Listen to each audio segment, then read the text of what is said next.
Hello everyone, welcome to JEE पे जीत series. WhatsApp, क्या हालचाल? आई होप कि सब अच्छे ही होंगे। मैं हूं Deepak from Learn Hub, a free learning platform जहां पे आप पढ़ सकते हैं maths, chemistry, physics and biology absolutely for free only at learnhub.com।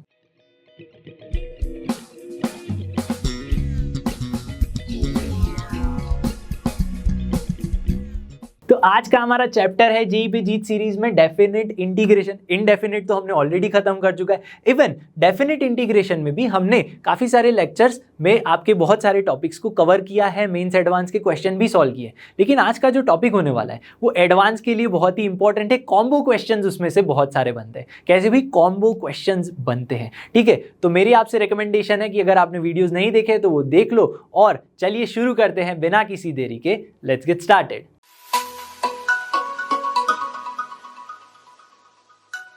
तो आज का हमारा टॉपिक है definite integration as limit of सम।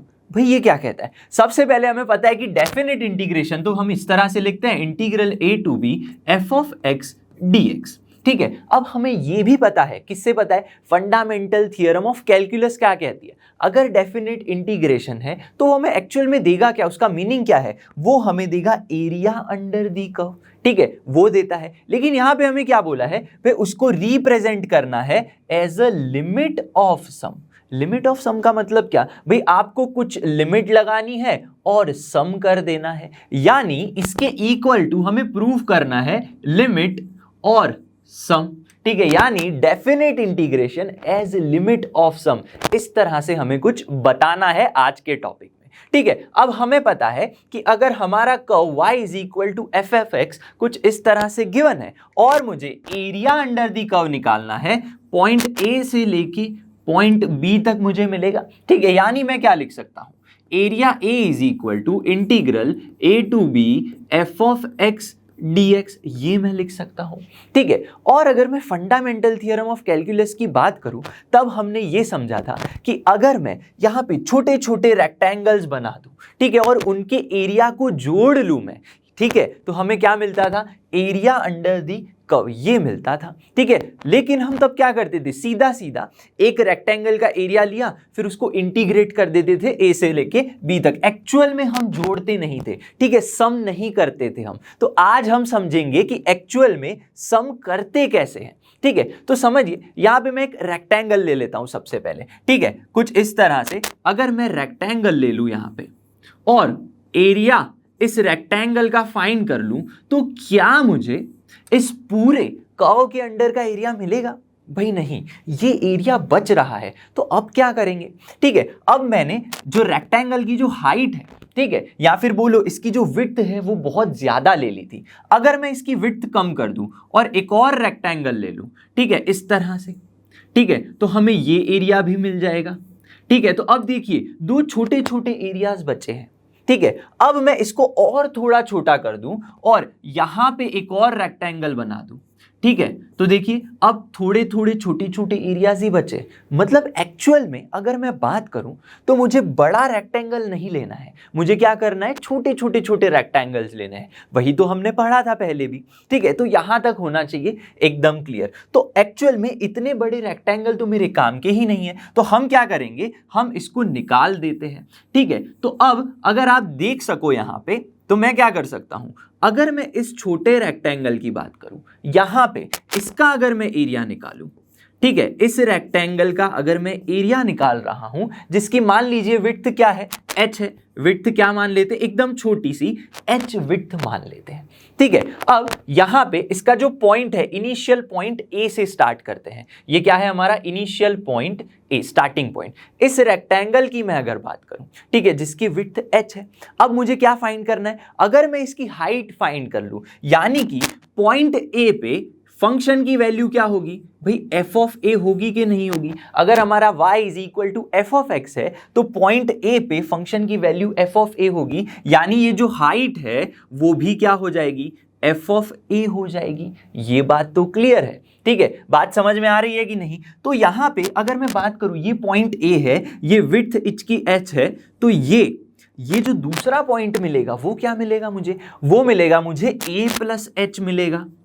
वो क्या मिलेगा? a प्लस एच मिलेगा। इसी तरह से अगर मैं यहां पे इस रेक्टेंगल को भी जोड़ लूं और इसका एरिया भी निकाल लूं, ठीक है, और इसी तरह मैं एच विड्थ वाले सारे ही रेक्टेंगल जिसकी विड्थ कैसी है, बहुत ही छोटी है एच, सबको मैं जोड़ दूं पॉइंट ए से लेके पॉइंट बी तक, ठीक है। तो एक्चुअल में मुझे डिस्टेंस मिल सकता है क्या, एच विड्थ वाले एन रेक्टेंगल्स, एच विड्थ वाले एन रेक्टेंगल्स मुझे क्या लेंगे, ए से लेके बी तक का मुझे डिस्टेंस दे देंगे, यानी n h is equals to b minus a मैं फाइंड कर सकता हूं। यानी कि मैं यहां से h is equals to b minus a by n, ये जो विड्थ है हमारी जो हमने अज्यूम की, जो बहुत ही छोटी सी है, ठीक है, वो मुझे मिल गई b minus a by N, ठीक है। लेकिन ये रिलेशन मुझे क्या कहता है, ठीक है, अगर मैं नंबर ऑफ, जी हाँ, नंबर ऑफ रेक्टेंगल्स बढ़ा दूं, यहां पे आपको 2 दिख रहे हैं, ठीक है, मैं 3 4 5 6 एंड 100, ठीक है, 200 तक रेक्टेंगल्स ले लूं तो क्या होगा, ये जो मेरी विड्थ है वो हमेशा छोटी होती जाएगी। यहां तक होना चाहिए एकदम क्लियर, ठीक है। तो अब मैं अगर बात करूं एरिया की, ठीक है, अगर मुझे एरिया फाइंड करना है तो क्या करेंगे भाई, इस रेक्टेंगल का एरिया लिखो, यानी h इंटू एफ ऑफ ए होगा, ठीक है। बात क्लियर है भाई, बिल्कुल क्लियर होनी चाहिए। इसकी विड्थ h, हाइट एफ है, तो इसका एरिया मिला। फिर क्या करेंगे, इस दूसरे रेक्टेंगल में उसका हाइट और विड्थ फाइंड करेंगे, विड्थ तो h ही है, तो क्या करेंगे h इंटू, अब समझना बड़े ध्यान से, ये पॉइंट इनिशियल पॉइंट लेना है, रेक्टेंगल का जो इनिशियल पॉइंट है यहां पे a प्लस एच है, भाई बिल्कुल क्लियर है। तो यहां पे जो आपको हाइट मिलेगी वो क्या मिलेगी, f of a plus h मिलेगी, तो h into f of a plus h मिल जाएगा हमें। सिमिलरली जो दूसरा तीसरा पॉइंट मिलेगा, ठीक है, थर्ड रेक्टेंगल के लिए यहां पे हमें क्या मिलेगा, ठीक है, यहां से कुछ इस तरह से ये रेक्टेंगल मिला हमें, ठीक है, और उसकी height f of a plus 2h मिल जाएगी हमें। भाई बात बिल्कुल क्लियर है। तो यहां पे क्या आएगा, h into f of a plus 2h, ठीक है। अल्टीमेटली इस तरह अगर मैं जोड़ते जाऊं, ठीक है, सभी रेक्टेंगल के एरिया को, ये सारे ही, यहां पे भी मैं इसको जोड़ दूं इस तरह से, ठीक है, तो हमें क्या मिलेगा, हमें लास्ट में मिलेगा h into f of a plus n minus 1 into h. अब आप सोच रहे होंगे भाई लास्ट पॉइंट है तो NH क्यों नहीं मिला। समझो, हमने पहले रेक्टेंगल में A से स्टार्ट किया, ठीक है, जब दूसरा रेक्टेंगल है तो A प्लस एच मिल रहा है, यानी जो H का कोएफिशिएंट है वो रेक्टेंगल के क्या है भाई, दूसरा है, तो यहां पे 1 है, तीसरा रेक्टेंगल है तो यहां पे 2h है। तो लास्ट मान लो मैंने n रेक्टेंगल लिए थे, कितने रेक्टेंगल लिए थे, n रेक्टेंगल, तो ये पॉइंट जो होगा वो क्या होगा, इसकी हाइट डिफाइन करेगा, यानी कि f of a plus n minus 1 into h हमें मिलेगा। और जो लास्ट पॉइंट b है, ठीक है, वहां पे मुझे क्या मिलेगा, a प्लस एन एच मिलेगा। ये बात होनी चाहिए क्लियर, ठीक है, क्योंकि हम इनिशियल पॉइंट से इसकी हाइट निकाल रहे हैं। तो ये भाई क्या हो गया, मुझे एरिया दे दिया इन सब ने मिलाकर।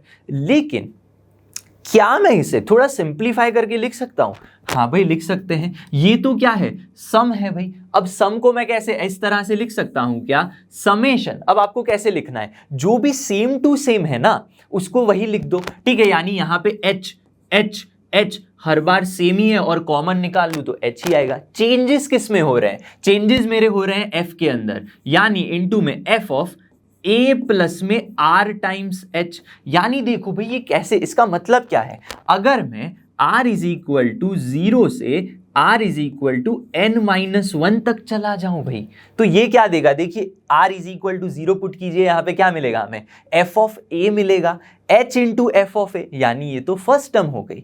पुट कीजिए r इक्वल्स टू 1, तो क्या मिलेगा हमें, h into f of a plus H, second term हो गई। तो इस तरह से मुझे लास्ट टर्म तक ये समेशन दे देगा, ठीक है। तो देखिए हम डेफिनेट इंटीग्रेशन में एरिया की बात कर रहे थे और यहां पे भी हम एरिया की ही बात कर रहे हैं, तो यहां पे इंटीग्रल था, यहां पे समेशन आ रहा है, लेकिन अभी भी लिमिट की कमी है। लिमिट की कमी कैसे पूरी करेंगे वो मैं बताता हूं। यहां तक तो क्लियर है।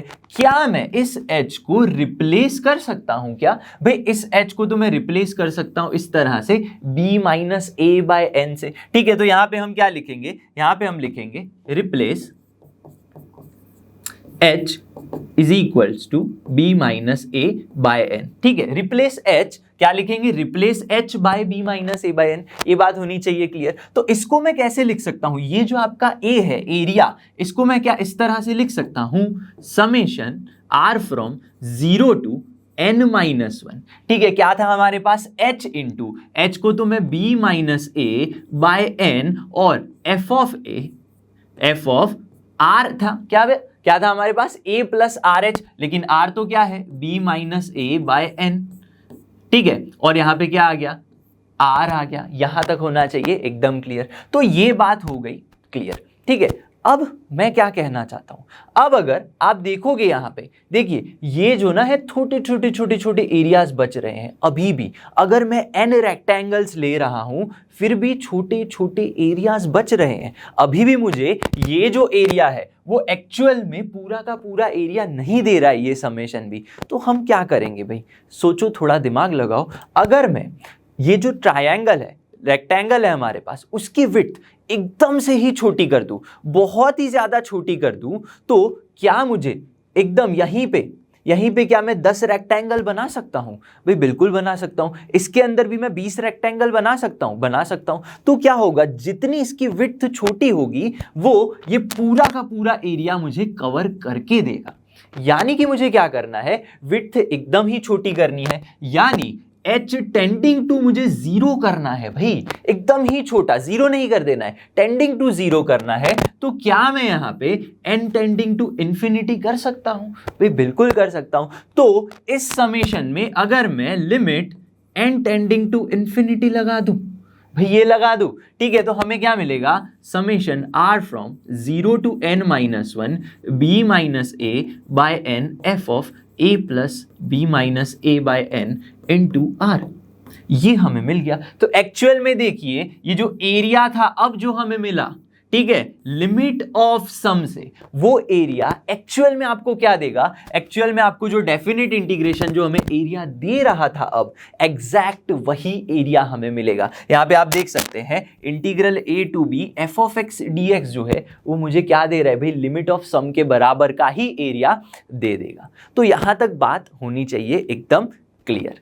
तो अब तो समझ में आ ही गया होगा भाई, डेफिनेट इंटीग्रेशन जो है वो क्या देता है भाई, लिमिट ऑफ सम की जो एक फॉर्मूला हमें दे देता है। तो अगर आप एरिया फाइंड करना चाहो या फिर integration a to b fx dx करना चाहो तो आप उसको इस फॉर्मूला से भी कर सकते हो, या फिर इस तरह का आपको कुछ गिवन है क्वेश्चन के अंदर तो आप उसे वापस इंटीग्रेशन में भी कन्वर्ट कर सकते हो। एक्चुअल में इसका यूजेज यही है, ये यही कहना चाहता है कि आप इंटीग्रल को लिमिट ऑफ सम में और लिमिट ऑफ सम को वापस इंटीग्रल में कन्वर्ट कर सकते हो। इसी का ये क्या है भाई, फंडा है, लिमिट ऑफ सम का यही फंडा है। अब देखिए यहाँ पे ना इसकी एक और फॉर्मूला बन सकती है। वो फॉर्मूला क्या बनेगी, देखो कुछ चेंजेस नहीं है, सिर्फ समेशन में जो r 0 से लेके n-1 तक जा रहा है वो थोड़ा सा चेंज होगा। क्या कहना चाहते हैं, अब समझिए हम क्या कर रहे थे, इस रेक्टेंगल के लिए जो हाइट कंसीडर कर रहे थे वो यहां से कर रहे थे, ठीक है, इनिशियल पॉइंट से, और जो लास्ट रेक्टेंगल है उसकी हाइट हम कहां से ले रहे थे, a plus n minus 1 into H से ले रहे थे, ठीक है। लेकिन रेक्टेंगल थे वो टोटल कितने थे, ठीक है, लिमिट तो हमने बाद में लगाई, पहले कितने भाई रेक्टेंगल मान लिए हमने, n रेक्टेंगल मान लिए। तो क्या मैं 0 से n माइनस 1 जा रहा हूं, मैं 0 से n-1 जा रहा हूं तो मुझे n रेक्टेंगल्स मिलेंगे, भाई बिल्कुल मिलेंगे। लेकिन अगर मैं क्या कर रहा हूं, 1 से लेके n रेक्टेंगल्स जा रहा हूं, 1 to n जा रहा हूं तो भी मुझे n रेक्टेंगल्स मिलेंगे। यानी कि अगर मैं इसकी हाइट यहां से नहीं, मैं पीछे वाले पॉइंट से स्टार्ट कर रहा हूं, ठीक है, कहां से भाई, पीछे वाले इस पॉइंट से स्टार्ट कर रहा हूं, तो यहां पे भी मुझे जो हाइट मिलेगी वो इस पॉइंट में मिलेगी, यानी b is equal to a plus NH पे मिलेगी, भाई बिल्कुल मिलेगी, ठीक है। तो अल्टीमेटली आपकी जो लिमिट थी, ठीक है, समेशन के लिए यहाँ पे जो summation r running from 0 to n-1 था, आप उसको 1 to n भी लिख सकते हो। यानी यहाँ पे सिर्फ और सिर्फ आपका सिग्मा चेंज होगा, summation r running from 1 to n, ठीक है। तो आप ये वाली फॉर्मूला भी लगा सकते हो, ठीक है। अब एग्जाम में क्वेश्चंस कैसे आते हैं, एक्चुअल में ना बोर्ड में क्वेश्चंस कैसे आते हैं, पहले वो समझते हैं। आपको बोला गया होगा भाई इंटीग्रेशन दिया है और एज अ लिमिट ऑफ सम इसे फाइंड करो, लेकिन जेई में ऐसे क्वेश्चंस नहीं आते। जेई में कैसे क्वेश्चन आते हैं वो मैं आपको जो बोर्ड में क्वेश्चन आते हैं वो समझाने के बाद अच्छे से बताता हूं। तो भाई फर्स्ट प्रॉब्लम देखते हैं भाई क्या कहती है problem. Find integral 0 to 2 e to the power x dx as limit of sum. भाई बोला गया लिमिट ऑफ सम से फाइंड करो, लेकिन क्या आपको देख के समझ में नहीं आ रहा है, इसका तो सीधा सीधा इंटीग्रेशन में कर सकता हूं e to the power x, और अगर मैं लिमिट लगा दूं 0 से लेके 2 तक तो क्या मिलेगा हमें e स्क्वायर माइनस 1। भाई ये तो आंसर आ गया।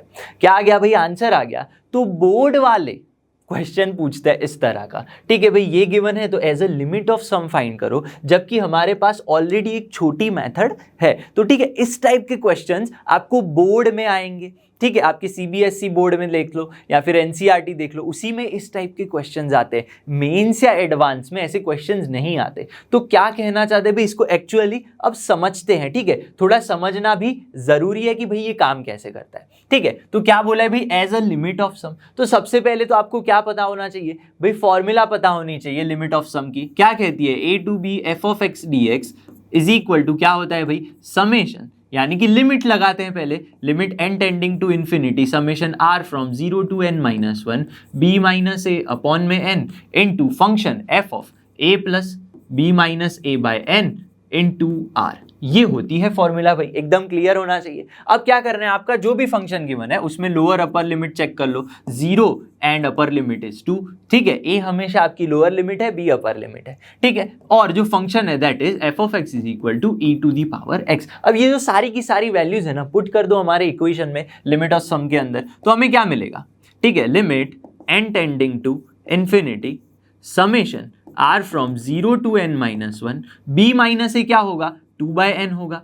और जो फंक्शन है f ऑफ, समझना ये बड़े ध्यान से, a तो 0 है, b माइनस a तो 2/n होगा, तो यहाँ पे 2/n और r मल्टीप्लाई कर दो यानी 2r/n मिल गया। अब क्या, अब वापस अटक गए भाई, अटकना नहीं है। देखो यहाँ पे बोला है कि सम करो किसका, ये जो फंक्शन है उसमें डिफरेंट डिफरेंट r की वैल्यूज पुट कर दो और उसका सम कर दो, ठीक है। यानी कि ये जो फंक्शन हमारा था f ऑफ x, उसमें इंस्टेड ऑफ x हमें क्या पुट करना है, 2r/n, यानी कि limit n tending to infinity summation r from 0 to n minus 1 is 2/n, और फंक्शन आपका क्या बन जाएगा, e to the power 2r/n। ये बोला है हमें, ठीक है, इंस्टेड ऑफ x बस ये पुट कर देना है। ये बात क्लियर है। अब अगर मैं इसका सम करना चाहूं तो क्या मैं इसे इस तरह से लिख सकता हूं, limit n tending to infinity, ये 2/n में r की कोई वैल्यू नहीं है तो 2/n तो सेम रहेगा, 2/n तो बाहर ही आ जाएगा, जहां पे r की वैल्यूज है उसका ही सम होगा, ठीक है। तो यहाँ पे क्या होगा, आपको अगर 0 पुट करोगे तो फर्स्ट टर्म तो एक ही मिलेगा यानी 1 ही मिलेगा, सेकेंड टर्म क्या मिलेगी, सेकेंड टर्म यानी r इक्वल टू 1 पुट करना है, ठीक है, यानी e to the power 2/n मिलेगा, ठीक है। फिर third term e to the power 4/n मिलेगा। इसी तरह से आपकी टर्म्स जो है वो ऐड होती जाएंगी। लेकिन इसको देख के आपको कुछ याद आ रहा है, ये तो एक ज्योमेट्रिक प्रोग्रेशन है भाई। अब ज्योमेट्रिक प्रोग्रेशन जिसको नहीं पता, सीक्वेंस एंड सीरीज में आप पढ़ सकते हो उसमें। अब क्या है ज्योमेट्रिक प्रोग्रेशन, आपकी कोई भी दो कंसेक्यूटिव टर्म के बीच में एक कॉमन रेशियो होगा। क्या होगा भाई, कॉमन रेशियो होगा। यानी कि आप मान लो third term divide by second term कर रहे हो तो आपको हर बार, या फिर फोर्थ बाय थर्ड कर रहे हो, फिफ्थ बाय फोर्थ कर रहे हो, तो हर बार जो रेशियो मिलेगा, ठीक है, वो कॉमन ही मिलेगा, ठीक है। तो यहाँ पे क्या है ratio, e to the power 4n by e to the power 2n। जी हाँ, यहाँ पे रेशियो है e to the power 2n। यानी कि ज्योमेट्रिक प्रोग्रेशन की जो फॉर्मूला होती है, पहले तो याद कर लीजिए, a into r raise to n minus 1 upon में r माइनस 1। आप लिख सकते हो इस तरह से ज्योमेट्रिक प्रोग्रेशन को, यानी इस सीरीज को, ठीक है, ये क्या है भाई, एक सीरीज है, ठीक है, इसको आप इस फॉर्म में लिख सकते हो, जहां पे आपका यहां पे r की वैल्यू क्या है, here r is equal to e to the power 2n, ठीक है, 2/n क्या है, e to the power 2/n है। तो यहाँ पे इसको मैं इस फॉर्म में लिख सकता हूं। तो चलिए लिखते हैं और देखते हैं कि किस तरह का फॉर्म निकल के आता है, ठीक है। तो limit n tending to infinity, और क्या है 2/n है, अब समझना बड़े ही ध्यान से, 1 प्लस फर्स्ट टर्म तो 1 है, तो ये a क्या रिप्रेजेंट करता है, आपकी फर्स्ट टर्म, ठीक है, a रिप्रेजेंट करता है फर्स्ट टर्म और r रिप्रेजेंट करता है कॉमन रेशियो, ठीक है। तो क्या करेंगे, फर्स्ट टर्म तो 1 ही है तो सेम टू सेम, और यहां पे क्या लिखना है, हमें r लिखना है, r की वैल्यू है e⁻²n, उसकी पावर n, यानी कि यहां पे n लगाएंगे -1 अपॉन r, यानी e⁻² -1, ये बात होनी चाहिए क्लियर। तो यहां पे मैं देख सकता हूं कि n क्या हो रहा है, कैंसल हो रहा है। अब आप सोचेंगे सर यहां पे आपने सीधा n टेंडिंग टू इंफिनिटी क्यों नहीं लगाया, अगर मैं लगाता तो ये तो सब कुछ ही जीरो हो जाता, ठीक है, ये क्या हो जाता, सब कुछ ही जीरो, लेकिन हमें पता है आंसर कुछ इस तरह से आना चाहिए, ठीक है, तो हमने नहीं लगाया। तो एक्चुअल में देखिए हमें क्या मिला, अब limit n tending to infinity, इसको क्या मैं इस तरह से लिख सकता हूं, समझना, स्क्वायर -1 मैंने बाद में लिख लिया, आपके पास बचा क्या, ये तो न्यूमरेटर में है 2/n अपॉन में e⁻² -1, ये बच गया इस तरह से। अब अगर आपको फॉर्मूला नहीं पता तो बता देता हूं, जब भी लिमिट x टेंडिंग टू 0 है और e⁻x -1 अपॉन में x है तो वो आपको 1 आंसर देता है, क्या आंसर देता है, 1। तो क्या ये फॉर्म भी आपको 1 आंसर नहीं देगा, भाई कैसे, इसको x मान लो, e⁻x -1 अपॉन में x, ठीक है, ये डिवीजन का ही तो डिवीजन है, अगर मैं 2/n को नीचे लिखूं तो डिवीजन का डिवीजन अल्टीमेटली ऊपर चला जाएगा, ठीक है। तो ये फॉर्म इसी तरह का है, आप बोलोगे कि यहां पे तो x टेंडिंग टू 0 है, क्या है x टेंडिंग टू 0, यहां पे n टेंडिंग टू इंफिनिटी है, n टेंडिंग टू इंफिनिटी लगाओगे तो यहां पे क्या मिलेगा भाई, एक्चुअल में आपको x की जगह पे 0 ही दे देगा ये, ठीक है, x tending to 0, x tending to 0, तो यहां पे सब टेंडिंग टू 0 ही हो जाएगा, तो एक्चुअल में इसका आंसर इस फॉर्मूला की मदद से क्या आ जाएगा, 1 आ जाएगा। तो अल्टीमेटली आपको क्या आंसर मिला, e² -1।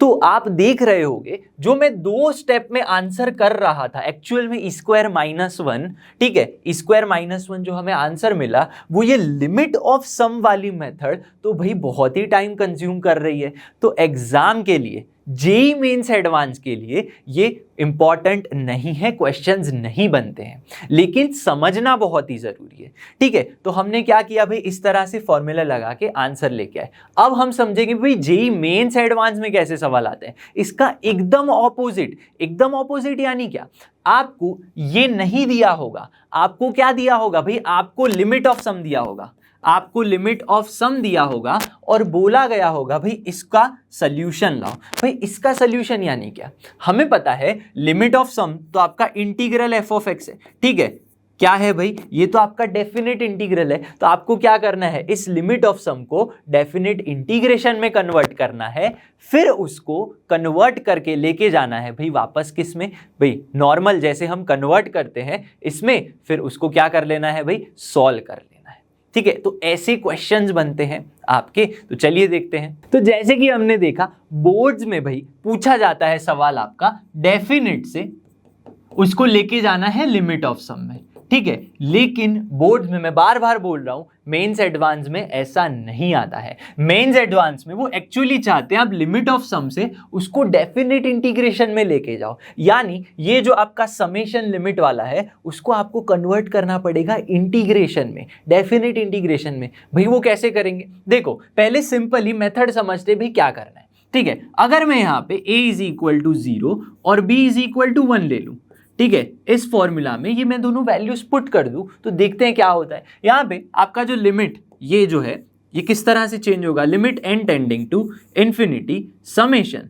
r from 0 to n - 1, यहाँ पे पुट करेंगे अगर 1 और 0 तो क्या मिलेगा, here you will get 1/n and यहाँ पे f ऑफ 0 मिलेगा and again b - a is nothing but 1, और एक्चुअल में आपको f ऑफ r/n मिल जाएगा। ये बात होनी चाहिए क्लियर। लेकिन अगर मैं यहाँ पे a0 और b1 पुट कर रहा हूँ तो ये तो इसके इक्वल ही है, तो यहाँ पे भी पुट करेंगे तो हमें क्या मिलेगा, integral 0 to 1 f of x dx मिल गया, ठीक है। यानी हमने क्या किया भाई, कुछ नहीं कुछ वैल्यूज पुट किए।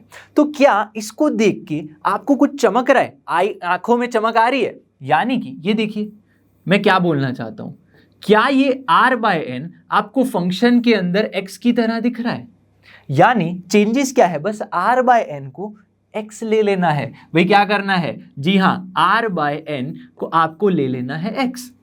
और देखिए यहां पे फंक्शन के अलावा क्या है आपके पास 1/n, और यहां पे क्या बचा है, dx बचा है। यानी ये 1/n को क्या मैं dx ले सकता हूं। अब देखिए जैसे कि हम सब्सटीट्यूशन करते हैं, हमें पता है, क्या पता है भाई, r/n है, सब्सटीट्यूशन किया तो अगर मैं इसका डेरिवेटिव निकालूं तो क्या आएगा 1/n, यानी कि with respect to r and with respect to x, तो यहां पे dx बनेगा। तो देखिए clearly your 1/n is replaced by dx, यानी कि क्या हो गया भाई, यहां पे ये पूरा का पूरा चेंज होके fx dx बन गया। मैं वही कहना चाहता हूं। तो अब क्या करें भाई, तो इस समेशन को, ये जो समेशन है, क्या मैं उसको इंटीग्रल बना सकता हूं।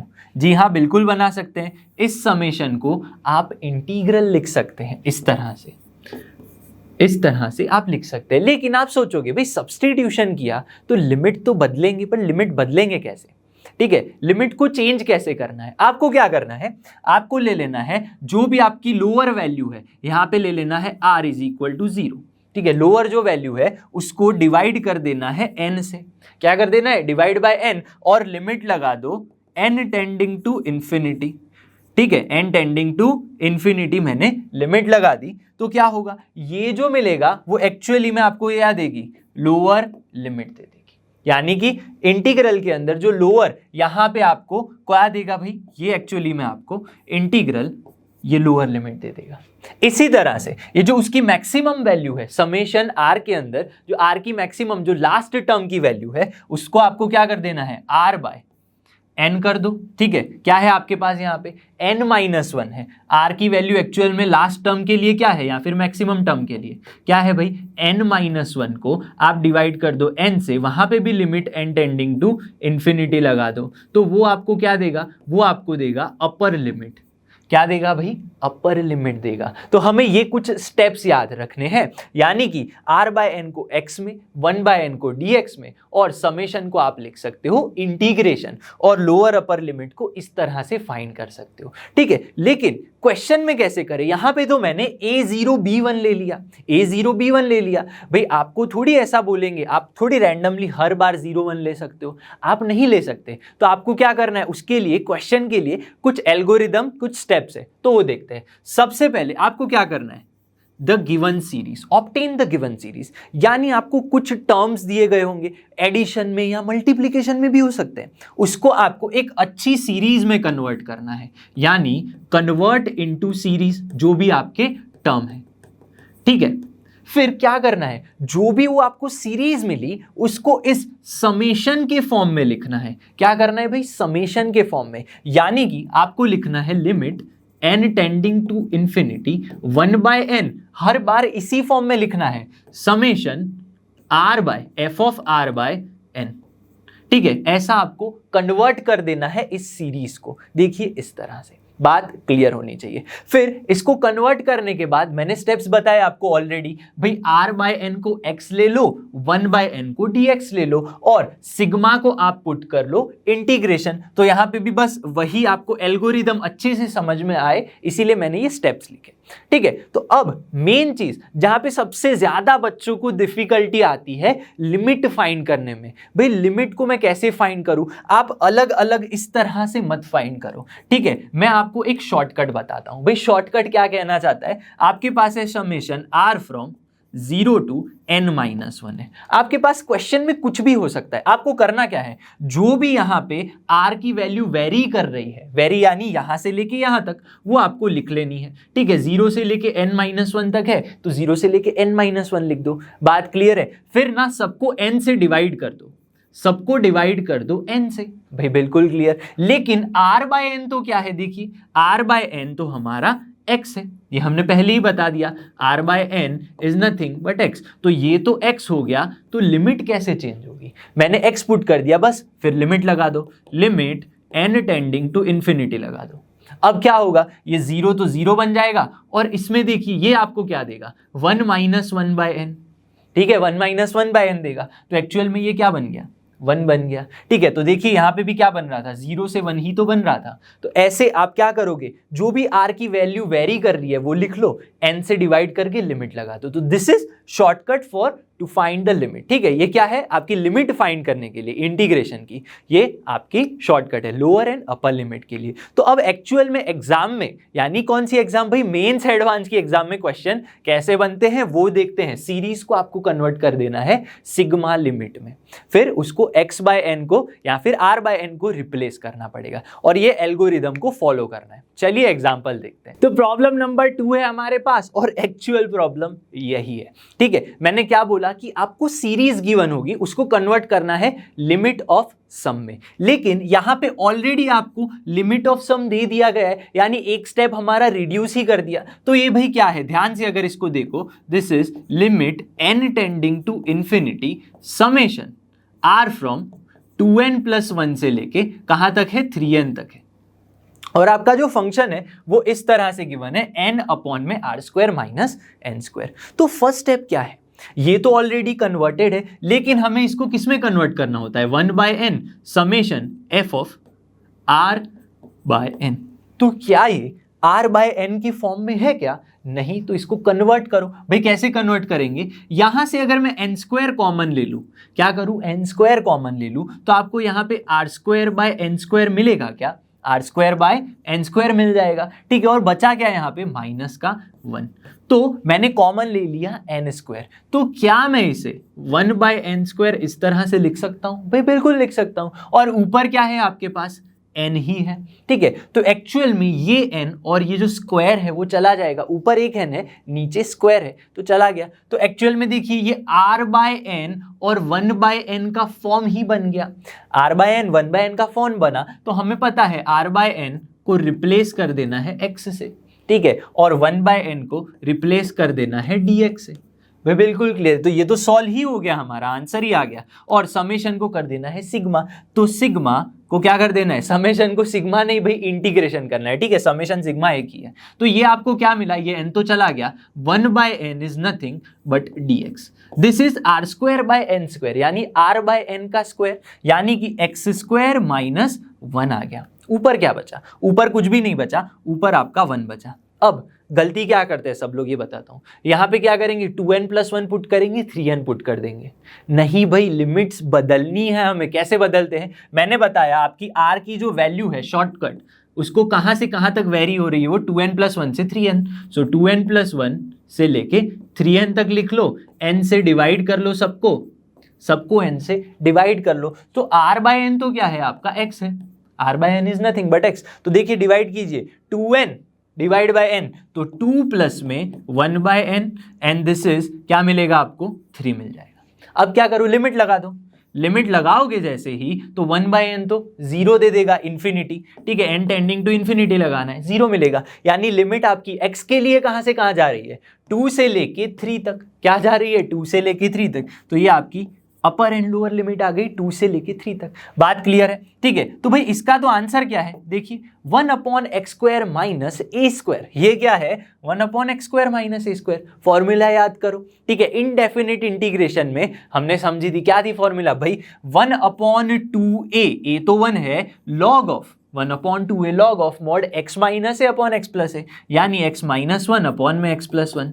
ये हो गया भाई। बस अब तो क्या करना है, 2 से लेके 3 तक लिमिट लगा दो अपर एंड लोअर, यानी कि हमें मिलेगा 1 by 2 log of 3 minus 1 is nothing but 2 by यहाँ पे 4 हो जाएगा। अब लोअर लिमिट यानी माइनस में लॉग कल लगाएंगे तो यहाँ पे क्या मिलेगा, 1 बाय 3। इसको आप चाहे तो सिंप्लीफाई भी कर सकते हो। ठीक है, सिंप्लीफाई करेंगे यानी क्या मिलेगा हमें, यहाँ पे मिल जाएगा 1 बाय 2 लॉग 2 बाय 4। क्या है, log 2 by 4 is nothing but 1 by 2, यानी कि लॉग 1 बाय 2, और माइनस में है तो लॉग में आप डिवीजन करोगे, यानी 1 बाय 2 डिवाइडेड बाय 1 बाय 3। इस तरह से आप लिख सकते हो, यानी हमें आंसर मिल गया 1 बाय 2 लॉग ऑफ 3 बाय 2। ये आ गया आपका आंसर। ठीक है, इस तरह से आप लिख सकते हो आंसर को। यानी क्या किया हमने, लिमिट ऑफ सम को एक्चुअल में देखिए यहां पे कन्वर्ट किया इंटीग्रेशन में, और बस तो वापस तो वैसे ही जैसे हम सॉल्व करते हैं वो सॉल्व कर लिया। ठीक है, चलिए एक और क्वेश्चन देखते हैं। तो अभी जो हमने सम देखा भाई वो तो बहुत ही सिंपल सा आपको डायरेक्टली दे दिया था, छोटू सा सम था, लेकिन एक्चुअल में अब जाके आपके सम स्टार्ट हुए हैं भाई ऐसे काम करते हैं। ठीक है, वो अब तक मैंने इसलिए छोटे छोटे समझ लिए क्योंकि ये जो लिमिट ऑफ सम वाला टॉपिक है ना बहुत ही आपका इंटीग्रेशन से बहुत ही अलग पड़ जाता है। ठीक है, डेफिनेट इंटीग्रेशन, क्योंकि आपको उसको लिमिट के साथ खेलना है, ठीक है, सीरीज के साथ खेलना है, इसीलिए अब एक्चुअल एग्जाम्पल स्टार्ट हो रहे हैं। ठीक है, क्या गिवन है भाई, limit n tending to infinity 1 upon में n + 1 n + 2 up to n + n given है। क्या ये आपको सीरीज नहीं दिख रही? दिस इज तो series, this is your series. भाई क्या गिवन है, कुछ टर्म्स को ऐड कर दिया है। अब इसको लिखते कहते हैं सम में अंदर, इसको किस में कन्वर्ट करना है, हमें सम के अंदर कन्वर्ट करना है। तो इसको क्या मैं ऐसे लिख सकता हूं, limit n tending to infinity. अब ना मैं आपको एक शॉर्टकट बताऊं या फिर बच्चे ना कंफ्यूज हो जाते हैं भाई इसको सम में कैसे लिखें। कुछ नहीं करना है, आपको सीधा सीधा सम कर देना है। जब आपको प्लस दिख रहा है, ठीक है, सम कर दो, जो वैल्यूज सेम है ना उसको कॉपी पेस्ट कर दो, यानी वही की वही लिख लो। देखिए 1 है सब में तो मैंने सब के अंदर 1 लिख लिया, नीचे देखिए सब के अंदर n है, ठीक है, तो मैंने यहां पे n लिख लिया। जो वैल्यूज चेंज हो रही है ना वहां पे r पुट करो, ठीक है, r या r² जैसा कि क्वेश्चन के अंदर है उसके अकॉर्डिंग 1 2 3 4 अप टू n तक, यानी मैं r की वैल्यूज चेंज कर सकता हूं। कहां से कहां तक, r की वैल्यू 1 से स्टार्ट हो रही है, r फ्रॉम 1 टू r की वैल्यू कहां खत्म हो रही है, n तक। तो भाई ये कन्वर्ट हो गया सिग्मा के अंदर, समेशन के अंदर। तो क्या हो गया भाई, देखिए पुट करके देखते हैं। r1 पुट कीजिए 1 अपॉन में n + 1, r2 पुट कीजिए 1 अपॉन में n + 2, n पुट कीजिए 1 अपॉन में n + n। तो ये आपका जो सीरीज था इस तरह से किस में कन्वर्ट हो गया भाई, जी हाँ, समेशन के अंदर। अब देखिए limit n tending to infinity, दूसरा स्टेप क्या था एल्गोरिदम का, r/n। क्या करो, r/n, यानी summation r from 1 to n is nothing but 1 upon में n कॉमन निकाल लो। तो क्या मिलेगा आपको यहाँ पे, n कॉमन निकालेंगे तो एक्चुअल में 1/n मिलेगा यहाँ पे, और ये मिल गया 1 और ये मिल गया r/n। क्या मिल गया, r/n। तो यहीं पे इसका तो आंसर हो गया 2 स्टेप के अंदर। तो r/n को तो आप रिप्लेस कर दोगे, r/n को तो रिप्लेस करोगे x के साथ, 1/n को dx के साथ, तो बस रिप्लेस करेंगे तो क्या आ गया, और इसको इंटीग्रल लिख लूं मैं, ठीक है। तो ये तो हो गया dx, this is nothing but 1 upon में 1 + x, 1 अपॉन में 1 + x। अब मेन जो बारी आती है वो आती है लिमिट की। किसकी भाई, लिमिट की। इसको मैंने इंटीग्रल पुट किया है, तो लिमिट r फ्रॉम कहां से कहां तक है, देखिए 1 से लेके n तक, 1 से लेके n तक। क्या करना है, shortcut divide by n, divide by n, divide by n, and limit लगा दो। तो ये क्या हो गया, 0 से लेके x, और यहां से क्या हो गया, 1 हो गया। तो 0 to 1, तो 0 to 1 हो गया। और इसका तो आंसर हमें सबको पता है, बच्चे बच्चे को पता है, 1 अपॉन 1 + x, यानी 1/x ही मान लो, log x। क्या होगा, log x। तो log of 1 + x is your answer. लेकिन लिमिट 0 to 1 यानी कि log ऑफ 2, सीधा सीधा log 2, भाई log क्यों 1 नहीं रखा माइनस में, log 1 0 होता है। सो this is your final answer. एक और क्वेश्चन देखते हैं। तो प्रॉब्लम नंबर 4 है यहाँ पे, और एक्चुअली प्रॉब्लम देख के आपको लग रहा होगा कि भाई हम प्रॉब्लम में नहीं, बिल्कुल प्रॉब्लम में नहीं हो, क्योंकि हम हैं आपके साथ। देखिए क्या है भाई, इतना बड़ा क्वेश्चन जिसमें रूट है, स्क्वायर है, 2√3 है, रूट है, 49 है, इसको कैसे सॉल्व करें। लिमिट यहाँ पे क्लियरली दिख रहा है, लिमिट ऑफ सम।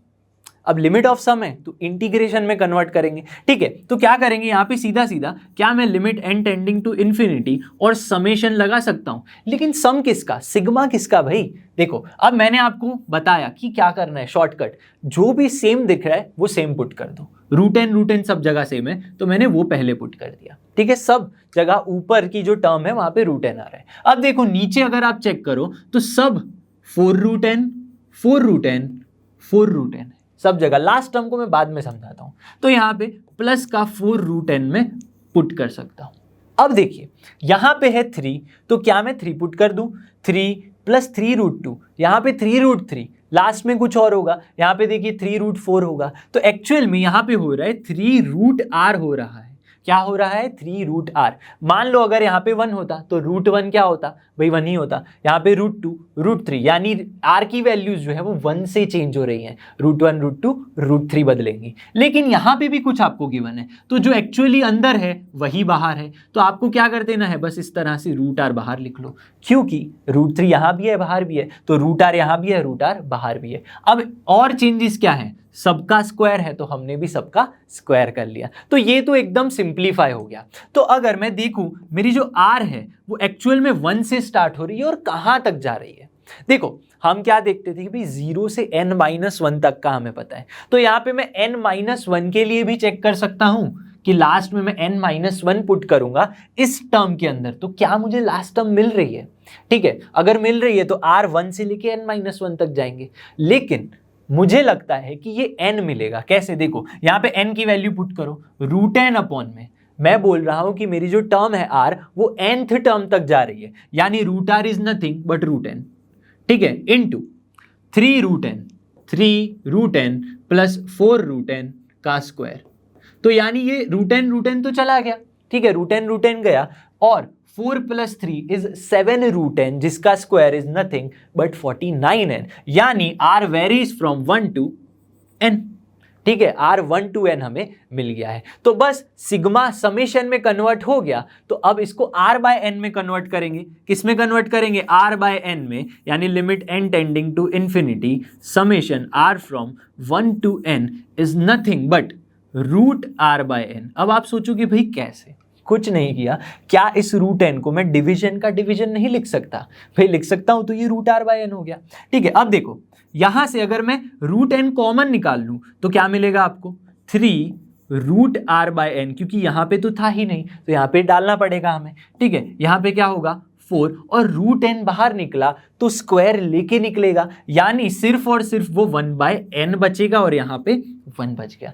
तो अब अगर आप देखोगे आपका जो समेशन है एक्चुअली स्टैंडर्ड फॉर्म में, यानी जो एल्गोरिदम हम फॉलो करते थे उसमें कन्वर्ट हो गया है। Now r by n is nothing but x, 1 by n is dx, तो पुट कर दो यहाँ पे, और ये पूरा सिग्मा जो है समेशन जो है वो इंटीग्रल बन गया, तो 1 अपॉन में रूट x इनटू, और ये स्क्वायर है तो यहाँ पे स्क्वायर भी लिखना है हमें, ठीक है, 3 रूट x प्लस 4 का क्या करना है स्क्वायर, और 1 by n is nothing but dx। अब लिमिट की मैं बात करूं तो अब सीधा सीधा दिख ही रहा है 1 से लेके n है, यानी 0 से लेके 1 तक है। भाई कैसे, डिवाइड करो 1 by n, limit n tending to infinity 0, n by n is 1, तो ये लिमिट भी पता चल गई।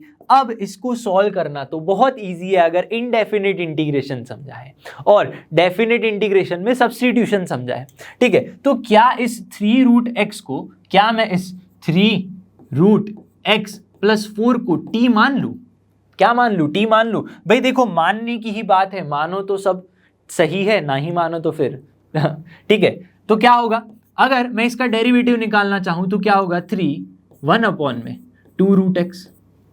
कैसे आया भाई, रूट x का डेरिवेटिव 1 अपॉन 2 रूट x होता है। ठीक है, 4 इज 0, यहाँ पे dt हो गया, तो देखो, और यहाँ पे dx तो है ही, तो dx अपॉन में रूट x, यहाँ पे समझना dx अपॉन का रूट x मुझे क्या दे देगा, वो एक्चुअल में मुझे 2/3 dt देगा। क्या देगा, 2/3 dt, और यहाँ पे क्या होगा, ये 3 root x plus 4, 3 root x plus 4 is nothing but t, और उसका स्क्वायर और इंटीग्रेशन। अब आप सोचोगे भाई क्या मैं लिमिट 0 to 1 पुट करूं, नहीं, क्यों नहीं, क्योंकि हमने सब्स्टिट्यूशन लगाया तो लिमिट चेंज हो जाएगी, यानी कि यहाँ पे 0 पुट करो तो एक्चुअल में t क्या मिलेगा, when x equals to 0 t equals to 4, when x equals to 1 t equals to 7, तो ये वैल्यूज आपको मिल जाएंगी, यानी आपकी जो लिमिट है नाउ 4 से लेके 7 तक चली गई। कहाँ से कहाँ तक चली गई भाई, 4 से 7 तक। अब देखो 4 से 7 पुट करोगे यानी 2/3 लगा दो, 1 upon T square is nothing but -1 upon T, -1/t, और 4 to 7 लगा दो, 2/3 हो गया, यहाँ पे -1/7 अपर लिमिट लगाएंगे, फिर माइनस करके माइनस लेकिन पॉजिटिव, यानी 1/4 आ गया, which will give you 2/3, and जी हाँ यहाँ पे 3/28 हो जाएगा, यानी 3 cancel, 1/14 is your final answer. तो देखो क्वेश्चन इतना बड़ा है क्वेश्चन इतना बड़ा है, मेंस लेवल का क्वेश्चन नहीं है देखो एक्चुअली, लेकिन बस देखने में वो डराना चाहते हैं आपको। पर आंसर देखो 1/14, एकदम छोटा सा आंसर आ चुका है। ठीक है, चलिए अब एक और क्वेश्चन देखते हैं। तो भाई अगला क्वेश्चन, यानी कि फाइनली हमारा जेईई मेंस का क्वेश्चन आ चुका है। इतने क्वेश्चन सॉल्व करने के बाद अब तो मेंस का क्वेश्चन बनता है। भाई क्या कहता है question, limit n tending to infinity 1/n² और सब कुछ जो आपकी टर्म्स है सीक स्क्वायर में गिवन है विथ एडिशन। अब ये क्या बन गई, एक टाइप की सीरीज ही बन गई, जिसको हमें क्या कन्वर्ट करना पड़ेगा, सम में कन्वर्ट करना पड़ेगा। Limit n tending to infinity summation. अब सम कैसे लिखेंगे, मैंने आपको बताया जो चेंज हो रहा है ना उसके अंदर आप r पुट करो, बाकी same to same copy paste. अब देखो सब टर्म्स के अंदर सीक स्क्वायर है तो मैंने सीक स्क्वायर पुट कर लिया। अब देखो क्या चेंज क्या हो रहा है, सब जगह नीचे n² ही है, तो मैं क्या यहाँ पे n² पुट कर सकता हूँ, बिल्कुल पुट कर सकता हूं। अब यहां पे भी अगर आप बाहर देखोगे, दिस इज 1/n², 2/n² और लास्ट में आपको 3/n², 4/n² इस तरह से मिल रहा है। यानी ये क्या चेंज हो रहा है, ये r/n² हो रहा है। बाहर क्या हो रहा है, r/n², लेकिन चेंज कहां पे, सीक स्क्वायर 1/n² है, तो यहां पे मैं सोचूंगा सीक स्क्वायर 2/n² आना चाहिए, लेकिन ऐसा नहीं आ रहा है, यहां पे 4/n² आ रहा है। विच मीन्स अगर यहाँ पे 2 है तो यहाँ पे इसका स्क्वायर आ रहा है, यानी यहाँ पे r है तो यहाँ पे इसका स्क्वायर आ रहा है। तो इस तरह से आप इसको सिंप्लीफाई कर सकते हो। अगर इसके बाद भी अगर आपको डाउट है तो 1 2 3 वैल्यू पुट कीजिए। ठीक है, r कहाँ से स्टार्ट हो रहा है, एक्चुअली 1 से स्टार्ट हो रहा है। कैसे देखिए, पुट कीजिए 1/n² सीक स्क्वायर 1/n², फर्स्ट टर्म आ गई। इसी तरह से अगर 2 पुट करेंगे तो 2/n² सीक स्क्वायर, 4/n² 2 भी आ गया। अब ये टर्म कहाँ तक जा रही है भाई, nth टर्म तक जा रही है। क्यों, अगर आप पुट करोगे ना तो सीधा यही लास्ट टर्म ही मिल जाएगा, आप चेक कर सकते हो। अब देखो यहां पे मैं देख सकता हूं कि ऑलरेडी मेरा जो इक्वेशन आया है, ठीक है, समेशन जो आया है सिग्मा वाला, वो कौन से फॉर्म में, this is already in the form of 1/n f of r/n वाले फॉर्म में है। तो सीधा सीधा आप रिप्लेस भी कर सकते हो, लेकिन इसको थोड़ा सिंप्लीफाई कर लेते हैं फिर रिप्लेस करेंगे। n tending to infinity summation r from 1 to n, r/n² को मैं क्या 1/n r/n पुट कर सकता हूं, बिल्कुल, और seek square this is r/n का whole square. So this is nothing but x, this is also x and 1/n is dx। तो पुट कर दो, चेंज कर देते हैं लिमिट्स। ठीक है, तो ये 1/n तो आपका dx बन गया, r/n is x, seek square x²। यहां तक क्लियर है। लिमिट्स चेंज करनी पड़ेंगी, समेशन में आए से हो तो समेशन को आप क्या करोगे, यहां से इंटीग्रल की लिमिट कैसे बनाओगे, r फ्रॉम 1 to n है तो ये 0 to 1 बन जाएगा। कैसे भाई, शॉर्टकट याद करो, 1/n कर दो, क्या आ जाएगा, और लिमिट लगा दो, 0 मिल जाएगा। और यहाँ पे n/n इज 1 तो 0 से 1 आ गया। अब काफ़ी सारे बच्चे सोच रहे होंगे कि मैं इसको सॉल्व कर सकता हूँ इंटीग्रेशन बाय पार्ट से, लेकिन नहीं, ये तो लंबी मेथड है। सीधा सीधा आप x² को अगर t पुट कर लो, x² को अगर मैं t पुट कर लूँ तो 2x dx is nothing but dt, so x dx is dt/2। तो ये चेंज हो गया, यानी आपको मिलेगा यहाँ पे इंटीग्रल dt/2, यानी 1/2 बाहर आ गया, और x dx क्या हो गया, dt/2 कर दिया तो यहाँ पे क्या मिलेगा, सीक स्क्वायर t मिल गया। अब सीक स्क्वायर t का इंटीग्रेशन तो सबको पता है, दैट इज 10x, यानी tan t।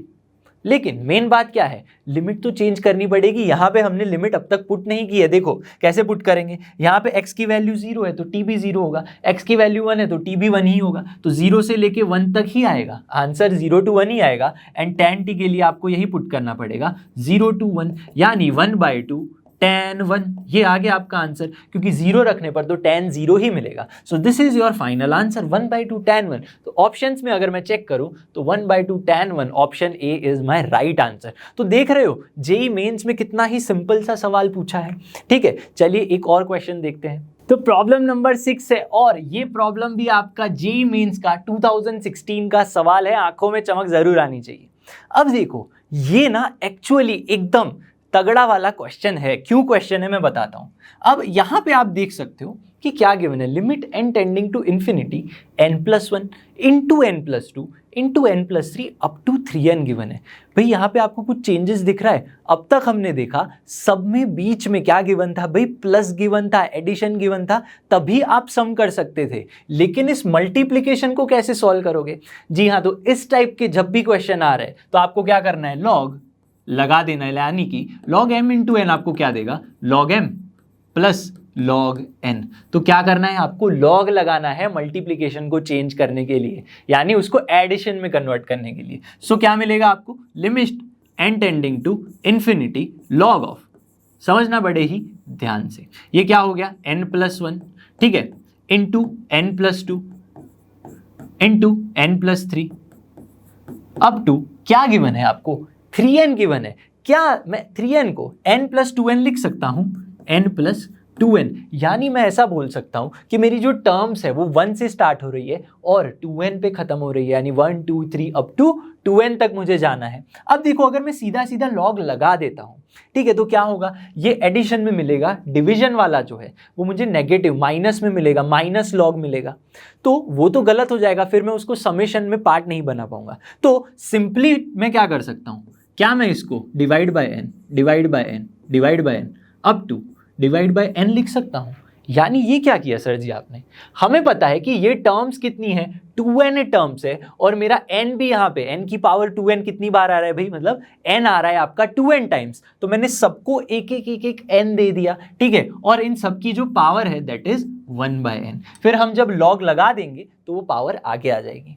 सो हमें क्या मिलेगा यहाँ पे, limit n tending to infinity, ठीक है, ये 1/n पावर आगे आ जाएगी, log अंदर चला गया, ठीक है, तो हमें क्या मिलेगा भाई, सब ऐड हो जाएंगे, ठीक है, तो ये मल्टीप्लीकेशन विल बिकम प्लस। तो n+1/n क्या है, ये तो सिंपली 1+1/n है, ठीक है, और प्लस में क्या लगेगा, अगेन log क्या होगा यहाँ पे, n/n कर दो, यानी 1+2/n मिल जाएगा, ठीक है। सिमिलरली बहुत सारी टर्म्स मिलेंगी और लास्ट में जाके जो मेरी टर्म बनेगी that is log of 1+2n/n। ये हो गया एकदम क्लियर, ठीक है, यहां तक क्लियर होना चाहिए सबको। अब देखो जब मैंने एडिशन में बना दिया, मैंने सीरीज बना दी, जब हम एल्गोरिदम समझ रहे थे भाई क्या करना है, उसको परफेक्ट सीरीज में कन्वर्ट कर दिया। अब इसका सम बनाओ, कैसे बनाएंगे सम, देखो limit n tending to infinity 1/n, ये तो सम बन गया भाई, किसका सम बन गया, log ऑफ, सब जगह 1 1 तो है ही, तो 1 ही पुट करेंगे, कुछ चेंज नहीं करेंगे। चेंज कहां पे करेंगे, यहां पे चेंज करेंगे, ऊपर 1/n 2/n 3/n up to 2n/n, which means यहां पे r हो जाएगा, और r की वैल्यू 1 से लेके 2n तक, ठीक है, r की वैल्यू 1 से लेके 2n तक हमें करना है। फिर बस यहां पे आप कर सकते हो, क्या चेंज कर सकते हो, r/n तो ऑलरेडी गिवन है, अब r/n को हम रिप्लेस कर सकते हैं x के साथ, तो हमें क्या मिलेगा, ये पूरा का पूरा जो समेशन है वो चेंज हो जाएगा, क्या बन जाएगा, वो इंटीग्रेशन बन जाएगा, 1/n विल बिकम dx, और ये बन गया log of 1 plus r/n is nothing but x। तो ये पूरा आप ऐसे चेंज कर सकते हो। अब 1 से लेके 2n तक है, 1 से लेके 2n तक है, तो हमें लिमिट चेंज करनी पड़ेगी, r इज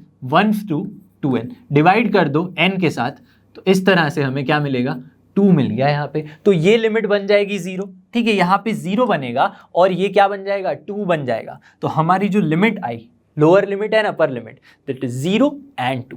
अब log x का इंटीग्रेशन कैसे करोगे भाई, तो यहां पे आपको लगाना पड़ेगा इंटीग्रेशन बाय पार्ट्स। अगर आपको सीधा सीधा याद है फॉर्मूला log x के लिए, ठीक है, इंटीग्रेशन अगर आपने याद रखा होगा तो कर सकते हो, वरना क्या करेंगे, इंटीग्रेशन बाय पार्ट्स हमें यहाँ पे करना पड़ेगा। अब देखो इंटीग्रेशन बाय पार्ट्स में भी क्या रूल था, आइलेट रूल था, ठीक है, यानी कि लॉगरिदमिक फंक्शन पहले आएगा और जो इसका 1 2 3 कांस्टेंट को हम इंटीग्रेट करेंगे। सो this is your first function and 1 जो है दैट इज सेकेंड फंक्शन। तो u इंटीग्रल v dx, इसको आप कैसे लिख सकते हो, यहाँ पे क्या कर सकते हो, आप लिख सकते हो इंटीग्रेशन को हमने लिखा u इंटीग्रल v dx, क्या करेंगे u यानी log 1 plus x, log 1 plus x integral v dx, यानी सेकेंड फंक्शन जो 1 है उसका इंटीग्रेशन करना है, यानी हमें मिल जाएगा x, और उसकी लिमिट क्या है, 0 से लेके 2 माइनस इंटीग्रल, यानी कि जो भी थी लिमिट हमारी 0 से लेके 2। फिर क्या करेंगे, du बाई dx,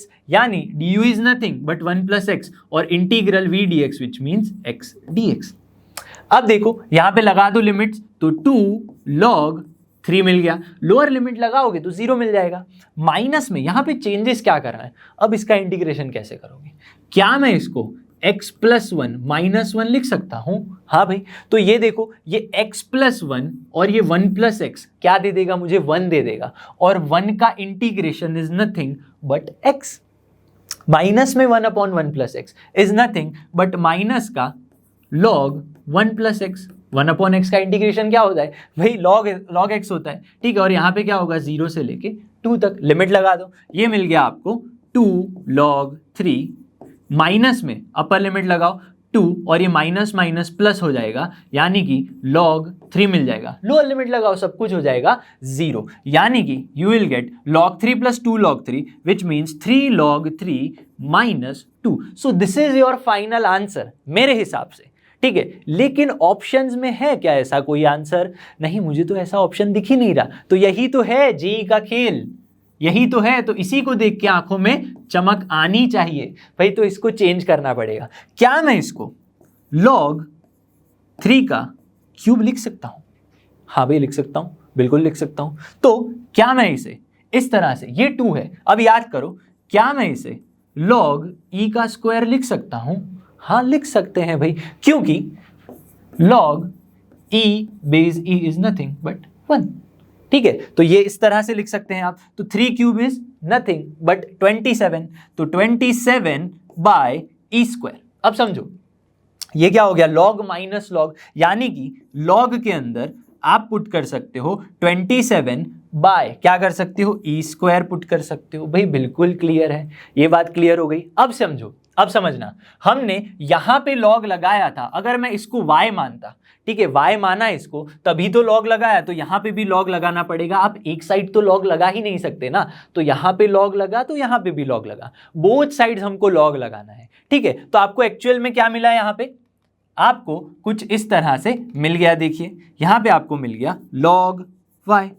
तो अब आप log को कैंसल कर सकते हो, ठीक है, log को यू कैन कैंसल आउट। तो आपको क्या मिलेगा, 27 by e square. So our answer is 27 by e square. So इस तरह से आप क्वेश्चन को log लगा के सॉल्व कर सकते हो, लेकिन बोथ साइड्स आपको log लगाना पड़ेगा। चलिए आगे बढ़ते हैं। प्रॉब्लम नंबर 7 है जेईई एडवांस का भी प्रॉब्लम है, ठीक है। अब तक मेंस के भी सवाल कर लिए हमने लिमिट ऑफ सम से, तो यहां से भी क्वेश्चन जरूर बनता है। क्या गिवन है, a belongs to r minus 1, ठीक है, r minus minus 1 then find a। और ये जो आपके पास limit n tending to infinity है, इसका एक्चुअल आंसर आपको गिवन है, ठीक है, उस पर यूज करके आपको a फाइंड करना है। यानी मैं यहाँ पे limit n tending to infinity, ये प्लस गिवन है, तो क्या मैं लिमिट सम लगा सकता हूँ, लिमिट ऑफ सम बिल्कुल लगा सकता हूँ। क्या होगा यहाँ पे देखो, समेशन 1 की पावर है, 2 की पावर है, यानी इसको मैं r की पावर ही लिख सकता हूँ। क्या मैं बिल्कुल लिख सकता हूँ। और r कहाँ से कहाँ तक जा रहा है, 1 से लेके n तक जा रहा है, तो ये क्लियर हो गया। अब देखो डिनोमिनेटर में क्या है मेरे पास, na plus 1, na plus 2, na plus 3 up to na plus n है। तो क्या मैं इसे समेशन na प्लस r लिखूं? लेकिन मेरे पास उससे भी अच्छा आइडिया है। देखो na प्लस, ये क्या है, n प्लस 1 की पावर a माइनस 1 लिख दिया। क्या मैं इसे na अप टू कितनी टाइम्स na है भाई, n टाइम्स n है, तो क्या मैं इसे n टाइम्स na यानी n स्क्वायर a लिख सकता हूं? हाँ भाई बिल्कुल लिख सकता हूं। प्लस में क्या बचा आपके पास, 1 2 3 अप टू n तक बचा। अब हमें पता है 1 प्लस 2 प्लस अप टू कहाँ तक भाई, n का क्या होता है फॉर्मूला याद करो, 10th में ऑलरेडी सीख चुके हो, ठीक है, अरिथमेटिक प्रोग्रेशन में इसको आपने सीखा था, ठीक है। तो क्या करेंगे, n प्लस 1/2, ठीक है, ये सीधी इसकी फॉर्मूला है। और अगर स्क्वायर पूछ ले आपसे एग्जाम में, देखिए फॉर्मूला बता देता हूँ, 1 स्क्वायर 2 स्क्वायर अप टू क्या गिवन है भाई, n का स्क्वायर। तो आप n plus 1 2n plus 1 bye 6 ये कर सकते हो, यही तो होती है फॉर्मूला। क्लियर है मेरी बात? तो चलिए इसके बाद क्या करेंगे, यहाँ पे अगर 1 स्क्वायर 2 स्क्वायर होता तो ये फॉर्मूला लगा देते। अब देखो यहाँ पे 1 प्लस 2, ये क्या कर दोगे, सीधी फॉर्मूला लगा दो, n प्लस 1 बाय 2। ये बात क्लियर है, और बीच में प्लस जरूर करना है, ठीक है, ये सब प्लस में थे, ये सब क्या थे, प्लस में थे। अब समझो यहां तक क्लियर है। अब जब हम लिमिट लगाते हैं, हमारे पास अगर सम है तो ये क्या होना चाहिए, r बाय n के फॉर्म में होना चाहिए, यानी limit n tending to infinity, ठीक है, इसको मुझे क्या कन्वर्ट करना पड़ेगा, r फ्रॉम 1 टू n है तो इसे मुझे r बाय n के फॉर्म में कन्वर्ट करना पड़ेगा, तभी मैं लिमिट लगा पाऊंगा, ठीक है, तभी मैं इसे इंटीग्रेशन में कन्वर्ट कर पाऊंगा। अब यहां पे अगर सीधा सीधा n है, n टेंडिंग टू इन्फिनिटी लगाऊंगा, ये तो वैलिड फॉर्म आएगा ही नहीं, तो इन सबको 1 बाय n में कन्वर्ट कर दो।